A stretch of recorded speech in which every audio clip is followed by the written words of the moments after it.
Hola, buenos días jóvenes, bienvenidos a otra clase más de español. Este jueves 4 de marzo, ya casi viernes, relájense y vamos a hablar ahora sobre el mismo tema del cuento, sobre algo muy importante que deben de tener estos textos narrativos, que son el espacio y el ambiente, ¿ok? Cuando hablamos del espacio en el cuento, ¿sí? No podemos dejar de un lado, ¿sí? Algo muy importante que es la descripción. La descripción es el principal recurso de estos textos narrativos para representar precisamente el espacio o lugar en donde se desarrolla la situación, ¿no?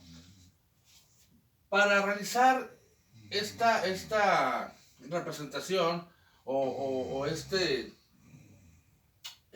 aspecto de los textos narrativos en cuanto al espacio, se nos va a facilitar un poco si nosotros utilizamos ciertas preguntas como estas que tenemos aquí. ¿Qué es? ¿Cómo es? ¿Qué partes tiene? ¿A qué se parece? Utilizando nosotros ese tipo de preguntas, nosotros vamos a, eh, a saber nosotros más cómo representar nuestro espacio, ¿sí? En nuestro texto narrativo, en nuestro cuento, en este caso. Ustedes están haciendo un cuento de un subgénero que es la ciencia ficción. Bueno, pregúntense, ¿qué es? ¿Cómo es? ¿Qué partes tiene? ¿A qué se parece? ¿En dónde está? Etcétera. Háganse esas preguntas y van a ver ustedes que van a formar su espacio en el cuento mucho más fácil, ¿ok? Y así lo van a representar mucho mejor. La forma más usual de la descripción, cuando usamos la descripción en cualquier texto narrativo, ¿sí? Es usando la unión de un nombre común, o un nombre propio, ¿sí?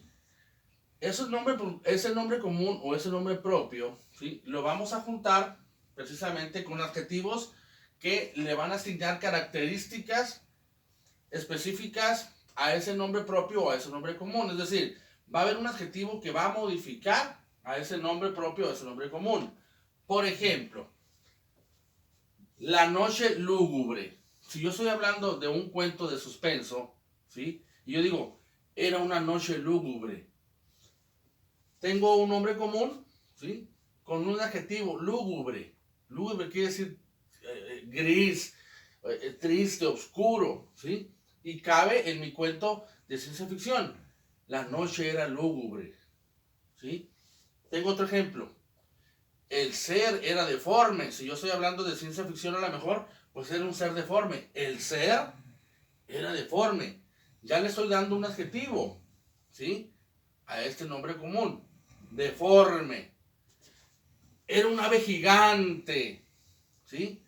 Le estoy dando una característica con un adjetivo. Era gigante, ¿ok? Eso es parte de cómo, de cómo la descripción participa dentro de nuestro texto narrativo, que es el cuento, ¿ok? Entonces, la descripción es fundamental, ¿sí? Aunque la descripción la usamos a diario, no podemos hablar nosotros sin usar narración y descripción, porque siempre estamos describiendo. Pásame esa taza de café que está ahí. Café, ya estoy diciendo que la taza es café. Para cualquier cosa nosotros utilizamos la narración y la descripción. En el cuento o en la novela o en cualquier texto narrativo no es diferente, ¿verdad? Entonces, preguntémonos qué es, cómo es, qué partes tienes, a qué se parece, y vamos a representar, ¿sí? De una manera más fácil nuestro espacio. Ok. El ambiente en el cuento. Bueno, este es otro elemento de los cuentos del cual es sumamente importante, porque yo les comentaba, yo no puedo hacer un cuento de terror, ¿sí? Y empezar, por ejemplo, igual sí se puede, ¿no? Pero, ¿cómo les diré? Tiene que haber una coherencia con el ambiente, ¿sí? Y el espacio, con el tipo de subgénero que yo voy a trabajar. Si yo voy a trabajar una historia de terror, pues generalmente a lo mejor o probablemente yo empezaría en un panteón, o en la noche, o empezaría en una cueva, no sé, algo que lleve, ¿sí?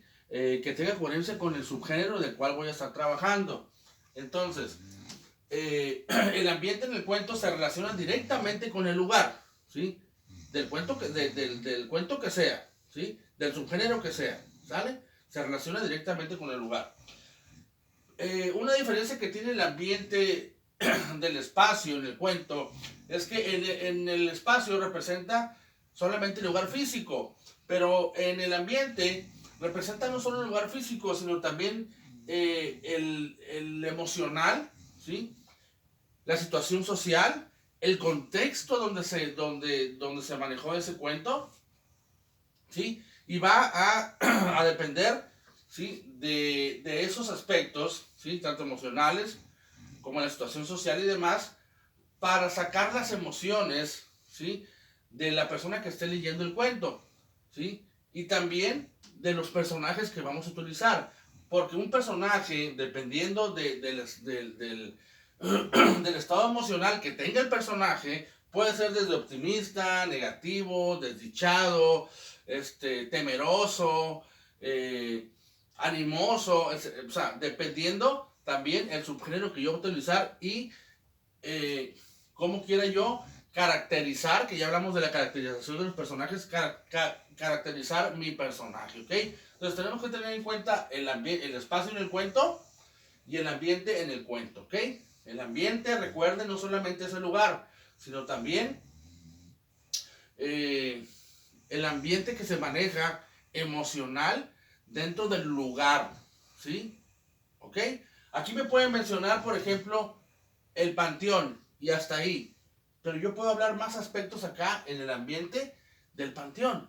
Era un panteón era un panteón viejo, era un panteón abandonado, no sé, X o Y. Aquí yo puedo hablar más cosas, ¿sí? Emocionales del panteón. Aquí solamente me está indicando dónde fue. Por ejemplo, aquí en el principio, descripciones en el espacio, en el cuento, pues decir, en un lugar muy, muy, muy lejano. Así empieza, ¿no? ¿Ok? Solamente me va a hacer del lugar. O en un lugar muy apartado de la ciudad. Nada más. Acá en el ambiente físico yo voy a entrar con las características más íntimas de ese espacio, ¿ok? Ya se referiría al ambiente emocional también, ¿ok? Entonces no dejemos de tomar en cuenta para nuestro cuento que están haciendo estos dos elementos del cuento, ¿ok? Entonces cuídense, con eso terminamos. Les voy a hacer un zoom para que lo apunten ahí. Apunten en su cuaderno esto, por favor, y les voy a mandar una tarea, ¿sale? Cuídense y sigan con el cuento, por favor, ¿ok? Es para la semana que entra.